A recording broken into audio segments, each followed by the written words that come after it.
afternoon. Mannin Line's on today through till 1. You can call, text, email or WhatsApp.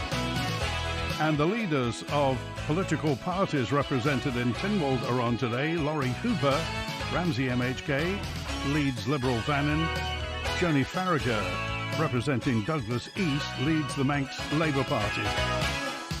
Well, the Manx Labour Party was the first organised political party on the Isle of Man, formed in 1918. Liberal Vannin, a little younger. You remember it was formed in 2006 by Peter Carron, then an independent MHK for Onken. And Lawrie Hooper and Joney Faragher, welcome, good afternoon, Faster Mai. Thanks very much, Faster Mai. Joney Faragher, so you've been leader since, when was it? I think it was about 2019. 2019, okay. So how does the Isle of Man Labour Party infuse what you do? I mean, we've talked many times about there being independent MHKs. There are two MHKs in Tynwald, yourself and Sarah Maltby. How does that work on a day-to-day basis? So I think our sort of the backbone of our politics, our ethos, is just pervades through everything that we do, right, within Tynwald and within our constituency work, and that's always there. So our ideas on poverty and on the harm that deep inequality causes and how we can solve those through affordable housing and mental health and inclusive education, they're there through everything that we do. We obviously work quite closely together as well within Tynwald when a parliamentary session is sitting. We liaise quite closely so that our votes are aligned on ideological issues. So they're synchronised. Yeah. The votes are Lawrie Hooper, obviously just one MHK within Tynwald. Heard you talking to Phil Gaughan on Sunday. The position of the of Liberal Vannin at the moment, which way is up, as it were? It's a really interesting one. I mean, we had quite a bit of success with our local commissioner candidates. Actually, all the members that stood for election to commissioners were successful.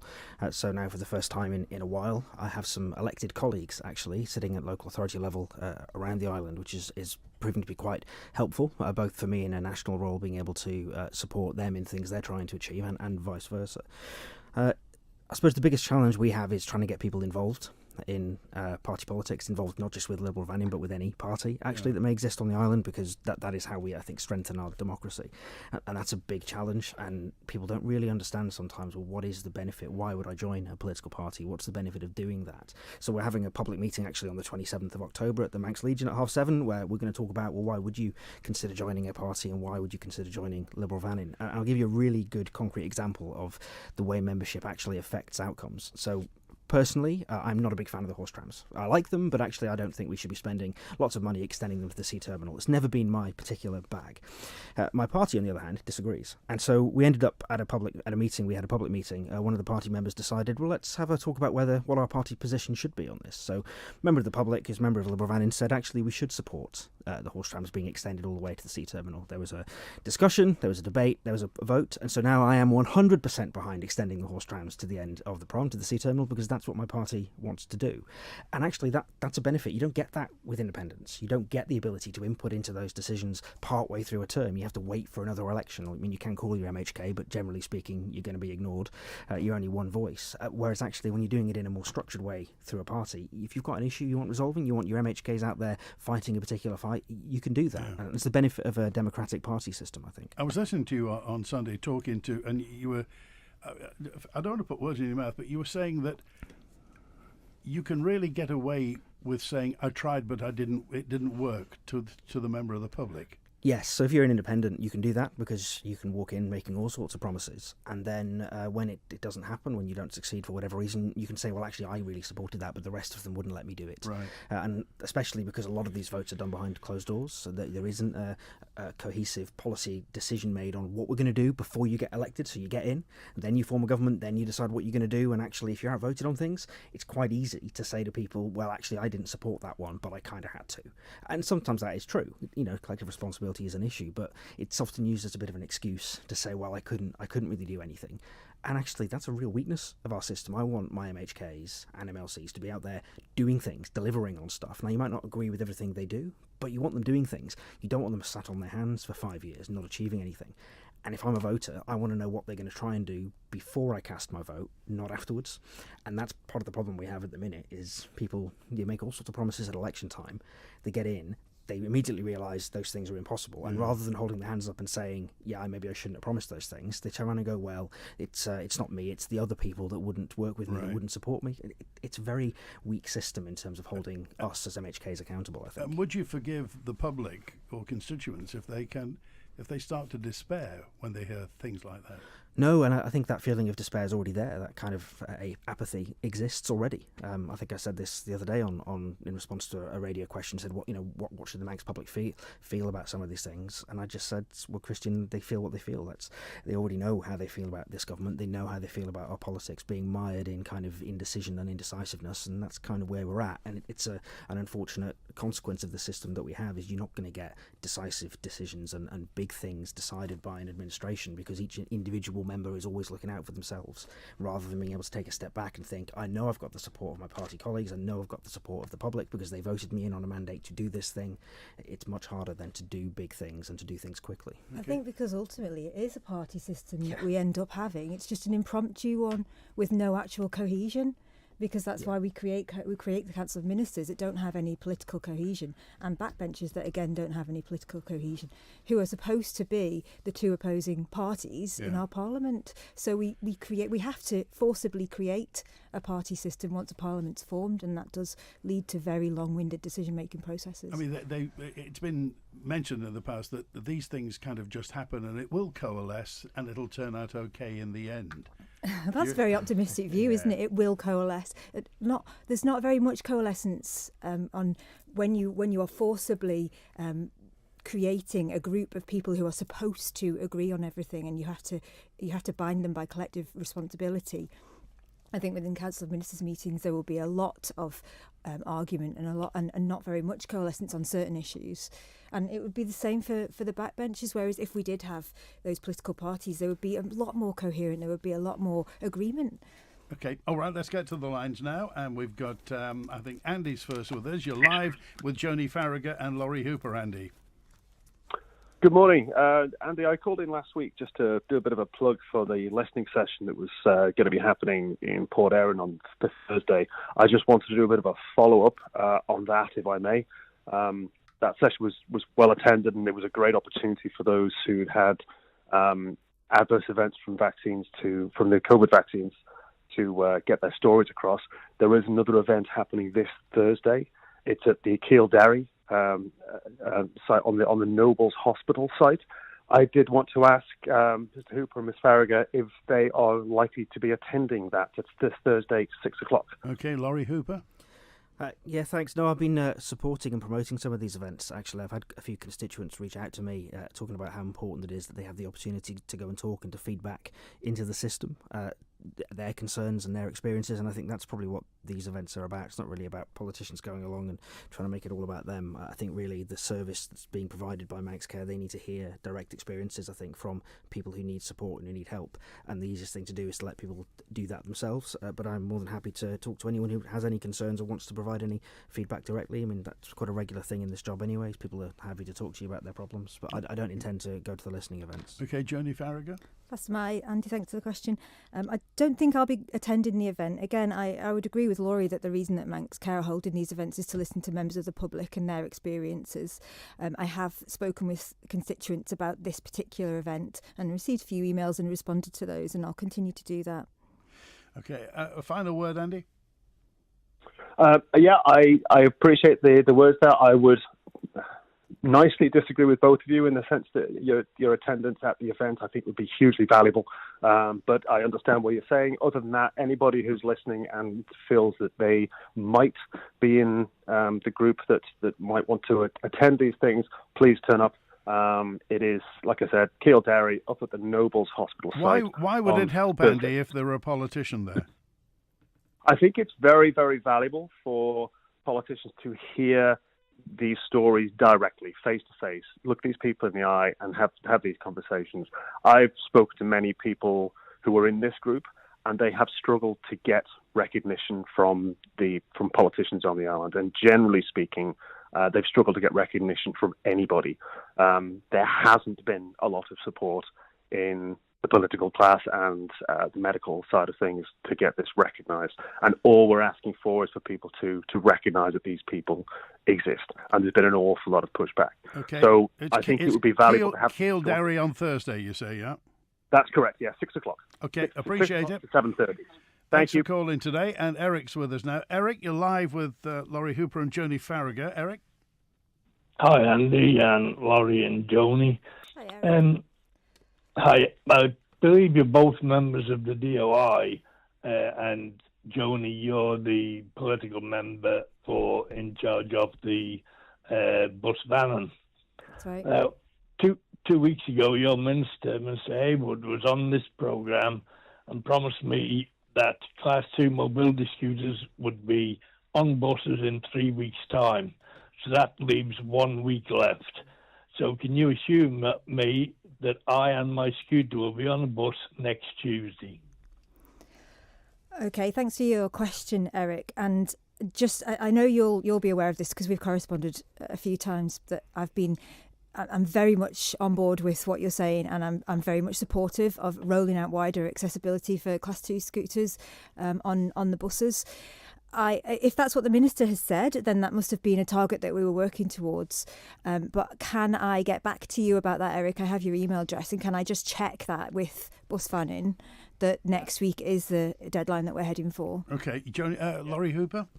Yeah, like I said, I hadn't heard that that interview, so it's good to know if there is a target for this, because this has been going on for forever, if I'm honest, hasn't it, Eric? This has not been a quick journey to get from where we started a number of years back, where there wasn't even, I think, an acceptance by the government that we should be helping people with mobility scooters get on the buses, to where we are now, where I think government policy is we should make it happen.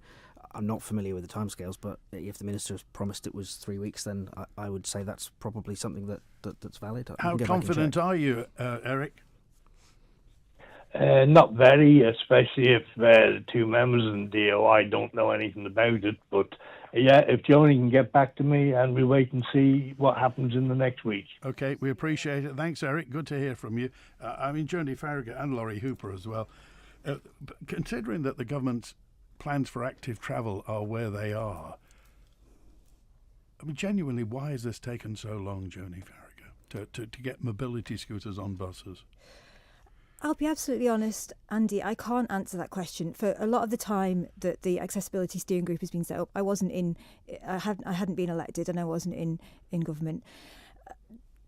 Now that we have got the Accessibility Steering Group in action, and we have the trial that's been undertaken quite recently for the number 21, and that went successfully, we should be looking to roll this out more widely, and there is a Tynwald commitment to do so, and I know that the political team are all very, very much supportive of rolling this out more widely.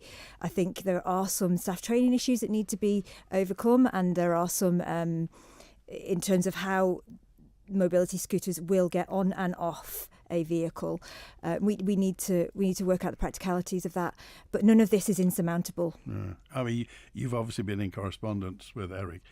He's been metaphorically bashing his head against a wall for a long time, hasn't he? Yeah, from what I've heard from Eric, yes, absolutely he has, and hats off to him for really pushing on this issue for as long as he has. Okay, let's go. It's Bonzo with us now. Hello, Bonzo. You're live with Joney Faragher and Lawrie Hooper now.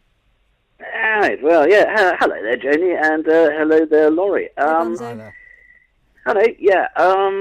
Talking about party politics and why perhaps it isn't successful on the Isle of Man.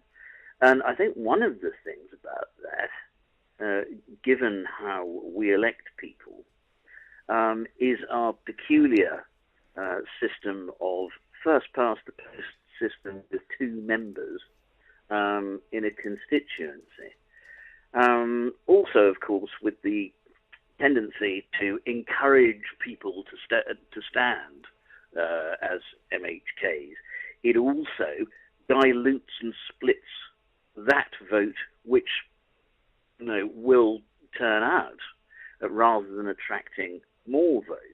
And what happens is, of course, the situation which we have at the moment, where I think a lot of people stay away from the polls because they go, well, does my vote matter?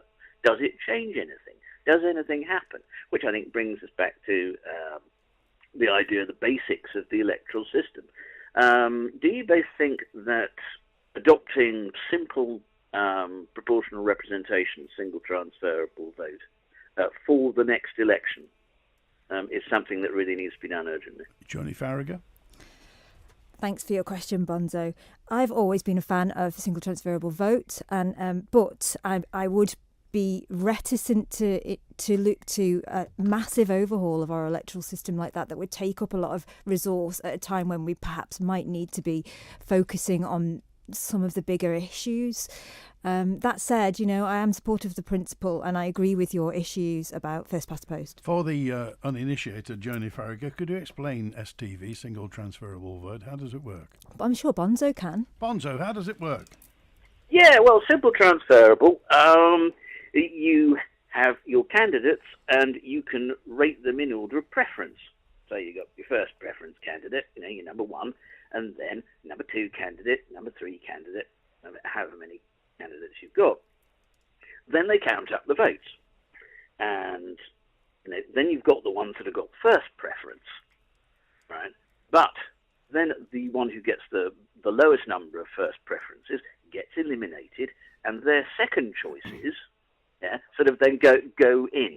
So it sort of goes round and round a bit, perhaps it takes a little bit more counting, but the thing is that what happens is that because of their preference votes, most votes for the person who gets elected, that will be a majority of the actual votes, rather than kind of situations where you can get in Douglas East, for example, you tend to have a lot of candidates, and those candidates then split the vote. So you can end up with an MHK being elected with, I think Chris Robertson was elected with less than 400 votes as an MHK on that. So I think no one would say that was representative. Okay. Lawrie Hooper, your opinion? Well, the system we have at the minute is sort of an STV system anyway. People, when I talk to them at least, tend to think of their two votes as a first and second choice. I know it doesn't work like that in the actual counting, but that's the way a lot of people seem to approach the multi-member constituencies. Is that a core thing we should be worrying about before the next election? Probably not. If I'm honest, I think there's not a lot of time left to get stuff done, and I think you need to do stuff that really is going to directly help people as much as we can. Is it something we should maybe look at longer term? Possibly. The current system isn't perfect, but I think if you're looking at changing the way we vote, maybe you need to be looking at larger constituencies, for example. There's all sorts of I think, questions you could ask if you wanted to do a root and branch review of our electoral system. But like I say, I think at the minute we kind of have a sort of rough and ready STV type system as it stands, with the kind of first and second preference approach that most people take when they're voting. But also I don't know if it would produce different outcomes. Turnout in Ramsey, for example, is pretty decent by all accounts. I like to think that's the quality of candidates that's driving that turnout, but it could be anything. But I think there's definitely a valid concern there, Bonzo, about the low turnout that we see in some parts of the island, not just for national elections but local elections as well. Actually getting people involved in politics on the island and getting people to understand that it really matters when you cast your vote. Someone is getting elected. You may as well vote for the person who's going to do the least bad job, even if you don't have a favourite candidate. And actually I think that's where party politics kicks back in, because if we can get people more involved in political decision making, in the political process in between elections, hopefully you're more likely then to get people out to actually vote when it matters on election day. Okay, final word, Bonzo? Well, I think I disagree with the idea that somehow it's overly complicated, because of course it has been done before on the Isle of Man. So I think a simple couple of regulations placed would probably get it done, and I think everyone understands the principle perfectly well. And also from the point of representation, well, it would encourage, as I say, greater voter turnout from the people who stay away because they don't think their vote matters. And I think that would be more representative of political parties. I think under such a system, all the current political parties, including the Greens, would benefit from that. But we do need a visibly fairer and more participative electoral system, especially now that given these kind of small turnouts, these things can be manipulated and hijacked by populist minorities. Okay. All right, Bonzo, we appreciate it. Thanks for calling today. Here's Stan, who says, a question I'd like to ask your guests. Being Democrats, where they stand with regard to the motion which will be tabled by Stu Peters regarding a referendum on net zero. I'm not interested in their thoughts on net zero itself, rather where they stand on the concept of the Manx people having the ultimate say. So the principle of a referendum and how they perceive that sits with their specific political parties. Lawrie Hooper. So actually, I think the motion itself is quite badly timed because next year we have a general election. And so if whatever the issue is, actually surely it's better to tell people standing for election, be clear on what your position is on this. So the issue in this case is net zero. Okay, maybe as part of the general election, candidates should come out quite clearly and explain where they stand on net zero, and people can cast the vote accordingly.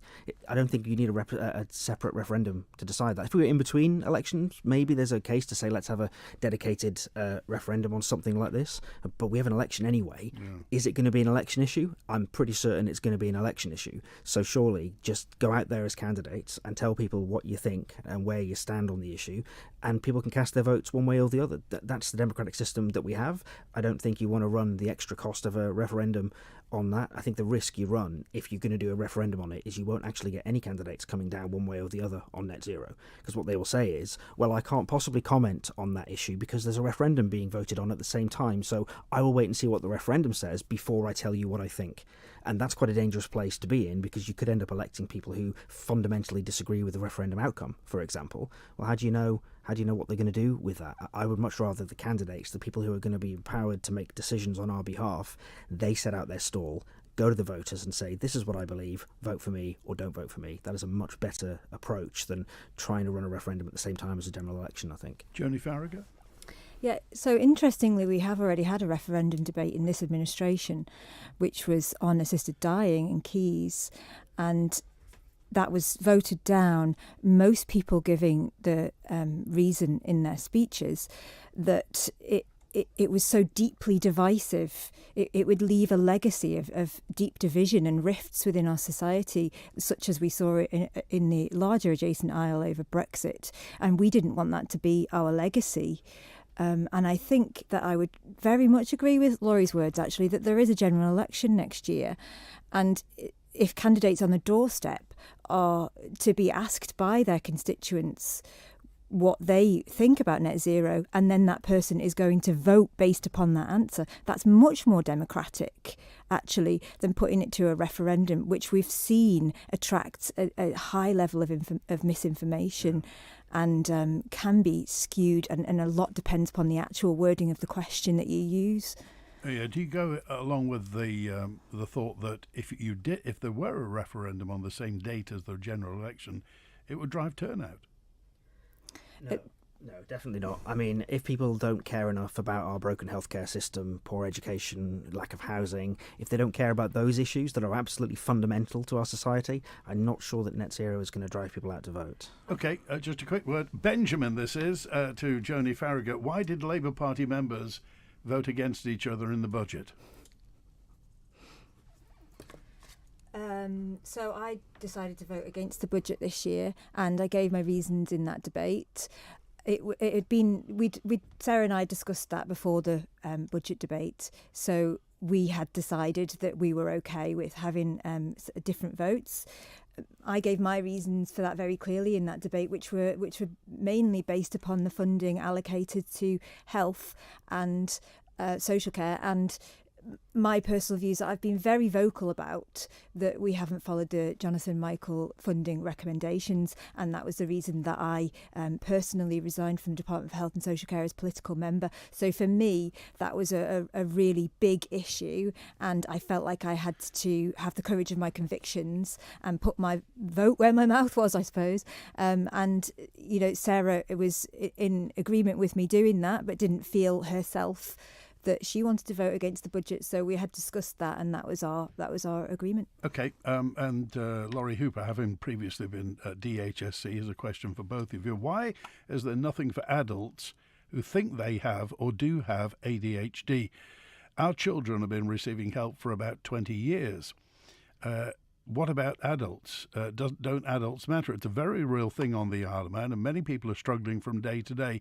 What do you think is being done about this? Lawrie Hooper. So the answer to that is there should be. So the last mandate that I had a hand in writing actually put a requirement on Manx Care to start developing an adult ADHD service as part of the autism strategy, and the kind of next steps from that was to develop an adult ADHD service. In the mandate this year that the current health minister brought to Tynwald, they removed that requirement. So the answer to the question, why is the health service not doing anything for adults with ADHD, that is a political decision that has been made by the current minister and the Council of Ministers. That is the only reason there is nothing in the mandate, because politically they decided to take it out.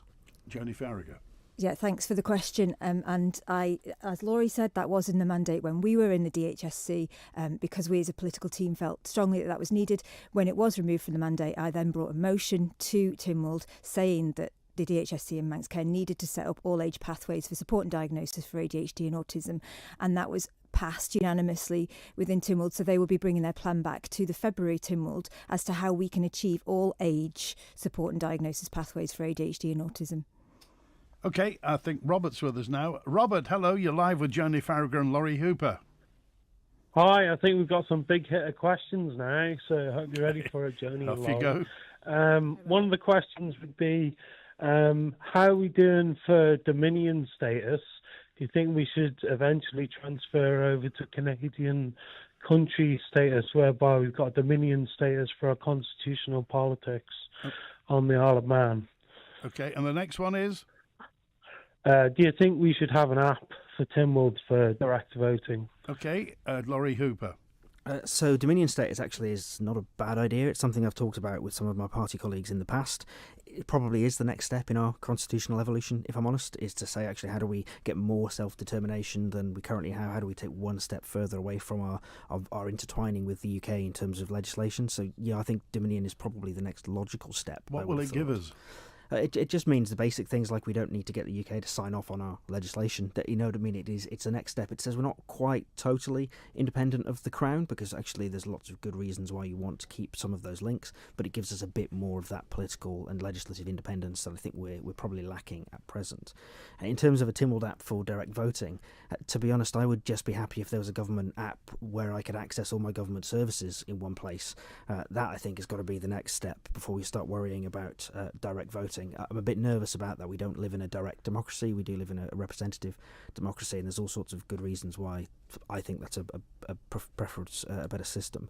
But no, in terms of if government is going to be spending money on developing an app for something, it needs to be around access to government services to smooth some of that out, to make it better. And then I think from there you could probably go and look at whether you'd look at electronic and digital voting as well. OK, Joney Faragher. Thanks for the question, Robert.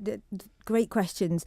In terms of the Dominion status, I completely agree with you. It's something that I do feel quite strongly about. I'm going to give a bit of a plug here to Reurtis, who have been pushing on this for many, many years. Reurtis really means vision in Manx, and this is their vision, that we would have, I guess, Dominion status. That essentially, I often, when I use the term Crown CDs, as we're called, and I use it, I call Crown Dominions, because I think the term Crown dependency is actually not reflective of reality, and this is something that we've also discussed in Crown Dependency Network discussions with Jersey and Guernsey as well, and there's quite a strong feeling on the Channel Islands that we should remove the term dependency and change it to Dominion as well. So yeah, fully in agreement with that, and I think it is the way that we should go in order to strengthen constitutional ties with other countries such as Ireland that we're quite closely aligned to in terms of Celtic history.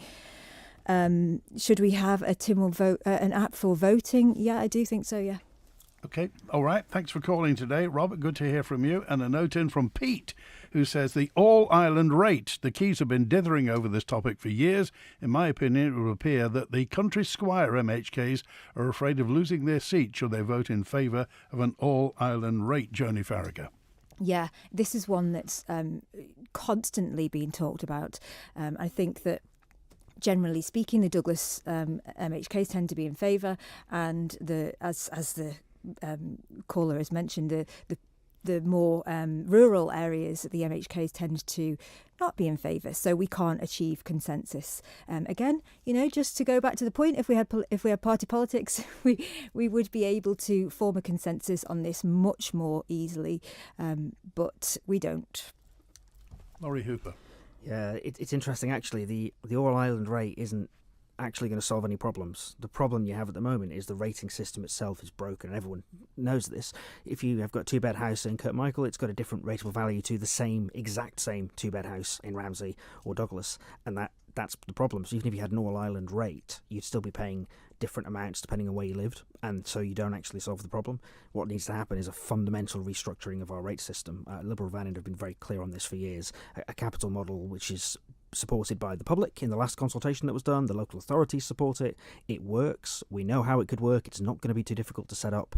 Tynwald and the government have repeatedly rejected this thing that the public have said, that's a system we quite like. Can we have that system, please?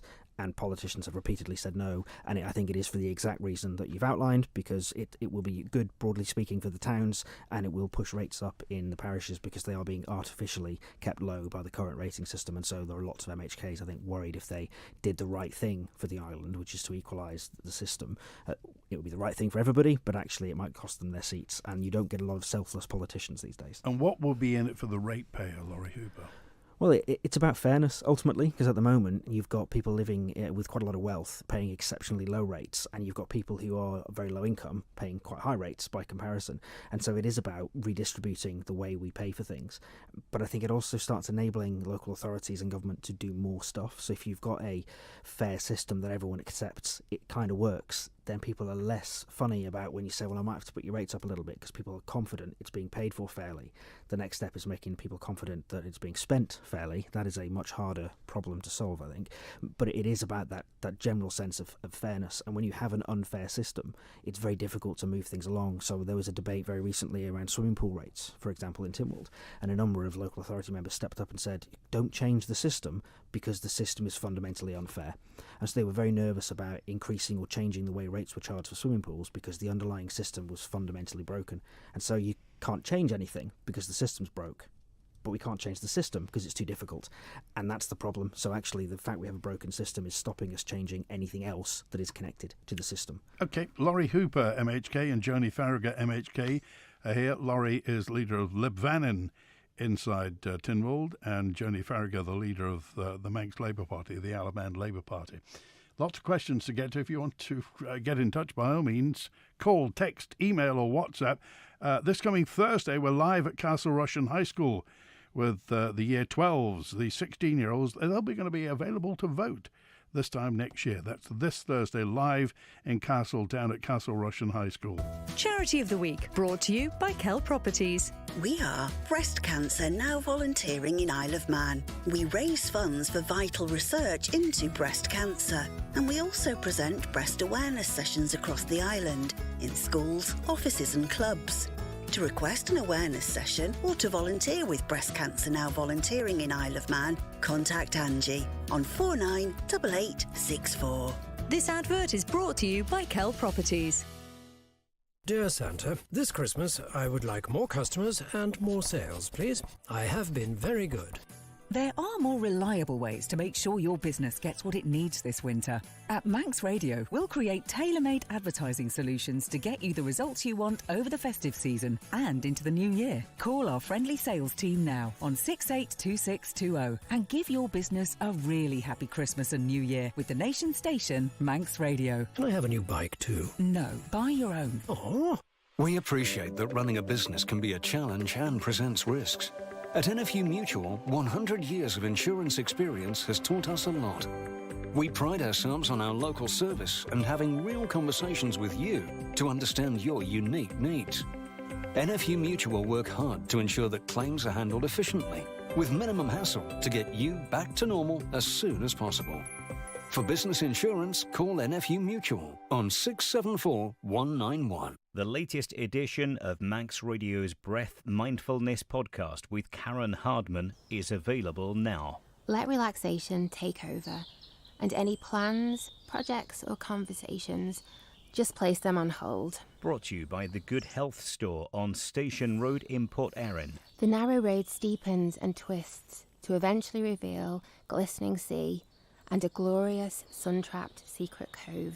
Shine and connect. Vitamin-rich sea air relaxes you and freshens your skin. The latest in the Breath Mindfulness series with Karen Hardman, and available now at manxradio.com. The Mannin Line with Andy Wint. 19 minutes before 1 with Joney Faragher MHK and Lawrie Hooper MHK. And Julian's on now. Hello, Julian. You're live with the leader of the Liberal Vannin and the Isle of Man Labour parties. Hi, Andy, and hello, Joney and Lawrie. Hi, Julian. Hiya. As you are both political members for the Department of Infrastructure, what is your opinion on the 20-mile-an-hour rollout across the island? Joney Faragher? So the DOI's opinion is obviously that we should roll this out. I agree with it because it's about making towns more livable for all of our constituents. I also think that it's something that my constituents support because it's Douglas East, and that's where that is the place that people are very concerned about people speeding. It's difficult to get above 20 miles per hour in Douglas East, isn't it? Well, it should be, but there's always that few, and it can make it very frightening for people who are walking along from school, etc., with small children. Okay, Lawrie Hooper? Yeah, the interesting thing is this is a Tynwald instruction, so this is one of those rare occasions where Tynwald has told the government to do something, as opposed to government coming to Tynwald with a plan and saying, can I do it? This is Tynwald very clearly instructing government, go away and do this. I think having an opinion on it from a DOI perspective doesn't matter. We've been told by Tynwald to do this. Tynwald is in charge. We have to do it. From my perspective, the feedback I've had from people in Ramsey has been broadly, don't touch the main road, but the rest of the town is pretty much 20 anyway, and there are people that speed in certain areas, so can we slow them down? So broadly speaking, I don't think it's going to cause too many issues from my perspective in Ramsey side of things, but I'm waiting now to see the actual consultation feedback, because I know that they've been spending a lot of time pulling all that together, and I'm really interested to see what people think about those maps and the roads and which ones should be in and which ones should be out, and ultimately that should help decide, I think, where the 20-mile-an-hour zones that Tynwald has told us to do, where they should go and what areas they should cover. So I don't think it's too difficult a process, at least from, say, my constituency perspective. It's difficult to do more than 20. Most parts of Ramsey at the best of time, and actually I don't think you want people speeding around your towns. Julia? Well, aside from the Chief Constable saying that there are no statistics supporting it on a safety grounds and it won't be policeable anyway, I'm interested to get your take on the business consequences for, say, delivery drivers or health and social care worker visits. How are all these things, and bus timetables, if you're doing 30% less on average across most of the place, and we're talking as well of Kirkmichael, Main Road, Onken, what about the idea that, people are effectively, they're being asked to drive 30% slower. How are you going to fit all the delivery drivers like Tesco's into the same length of day when everyone's ostensibly going to have to drive a third slower? Okay, Joney Faragher. So I don't think it should be our opinion on how that's going to impact. We should be getting the opinions from those people, and I believe that that's what we're doing in terms of getting the consultation. I think we've already mentioned that actually you can't drive faster than 20 in a lot of these areas anyway, so I can't really understand how it would impact upon delivery drivers, etc., to a degree that's significant. And obviously Bus Vannin have been included in working up this scheme that was, as Lawrie mentioned, a directive of Tynwald. So that's been taken into account by Not every road is going to be 20 miles per hour anyway, is it? No, but the ones that have been impacted, Bus Vannin have been included in working up this plan, and it's not going to have a tangible impact upon bus timetables. You see, some people get the feeling that this is a sprat to catch a mackerel, that it's the thin end of the wedge, that once this is in, that somebody in Tynwald will say, aha, now we've got you, let's make the whole island 20 miles per hour. They could. I mean, arguably a Tynwald member could do that today if they really wanted to. I mean, if you talk to the police, if you look at the statistics, if you really want to stop or reduce serious road accidents, you deal away with the no speed limit areas that we have. I don't think anybody wants that. I think that politically and publicly that probably wouldn't be supported. But if your focus is on actually reducing collisions and reducing road incidents, you would look at, there's a couple of parts of the mountain road you'd put speed cameras on. But I don't think that's what the Manx public want. I don't think that's what we want as politicians either. So you have to find other ways, I think, of tackling those problems. So yeah, you're absolutely right. This could very well be, someone could say, let's have an all-island blanket 20-mile-an-hour speed limit, but there's nothing stopping a Tynwald member tabling that motion tomorrow. There was nothing stopping them tabling that motion a year ago. It isn't where I think we're at. And I think if any politician did decide to table a motion saying an all-island 20-mile-an-hour speed limit, that would be a very brave politician. Okay, Julian? Yeah, I had an interesting conversation at the sea terminal when you had the 20-mile-an-hour discussions there with hauliers and a taxi driver, and they were saying, early mornings when there's no one around and they're going to be driving along Main Road Onken, or they're going to be going along Woodbourne Road or Alexander Drive or Somerset Road or Westmoreland Road at 20 miles an hour when there's no one else on the roads.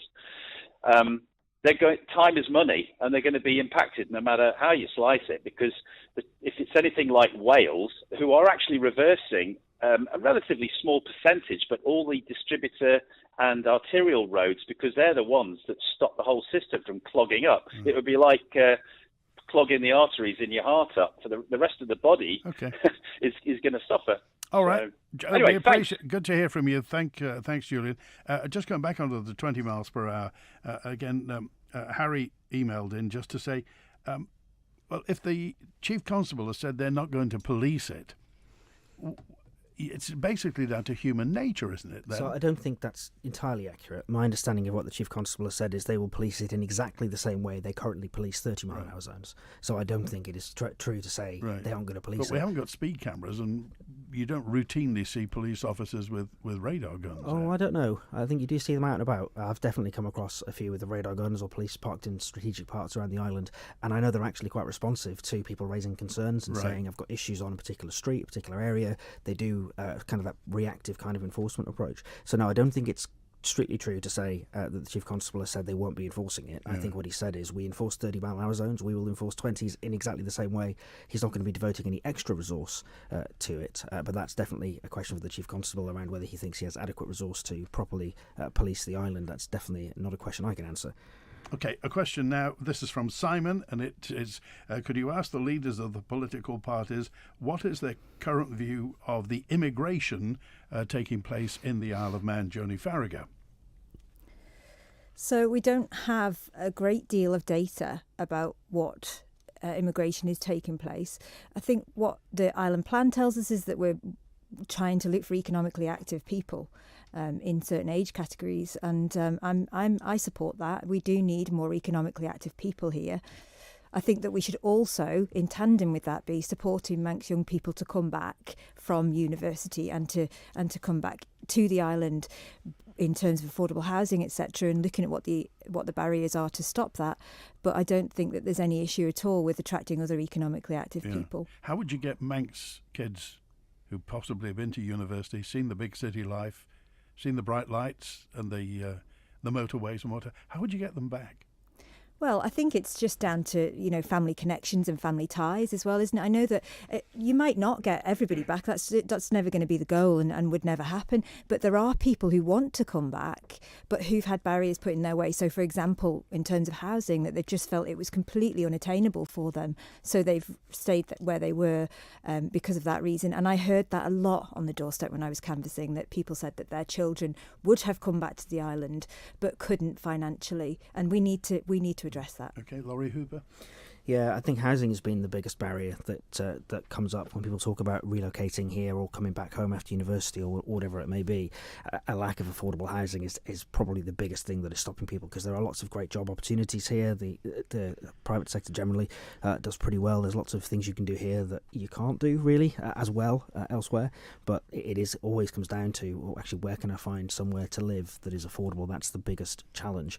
And so I think if you want to encourage people to come back here, you do it through a combination combination of loan write-offs and financial incentives, but also you make sure they've got somewhere affordable where they can live, where they want to live as well, not just random affordable housing in the middle of nowhere. Actually, it's got to be near the services, near amenities, where people actually want to live. Okay. And that's where I think we've seen some failings. Well, on that subject, Erin dropped a note into us as well and just said, what are the two politicians' views on housing, the affordability of housing for young people trying to get on the property ladder, or the fact that, I think it was announced the other day, no new public sector houses have been built during this past administration. There have been some refurbs, but no new ones, Joney Faragher. Yeah, and that's absolutely appalling, to be honest, and a really shocking fact that we have all been elected on a platform of housing, and it was a huge election issue in 2021, and that this administration has really not got on with it. They haven't. But why? Well, that's such a great question. I haven't been in the Council of Ministers, so I just don't actually know why. Have they been arguing about it? Have they not been able to identify solutions? All you have to do is build, and I think that's that it is a real failure of this administration. Okay. You were in the Conan for a I while. was for a long time, I think, and if you talk to any local authority that deals with housing on the island, they'll tell you the same thing, that the government's approach has been to say no to investment for not just this administration but the last as well. A long time it's been very difficult to get government to stump up and put money into things like housing. You're right, there was a question I asked, I got an answer back saying we haven't expanded public housing stock at all, we haven't built any additional properties, which is shocking actually to hear that.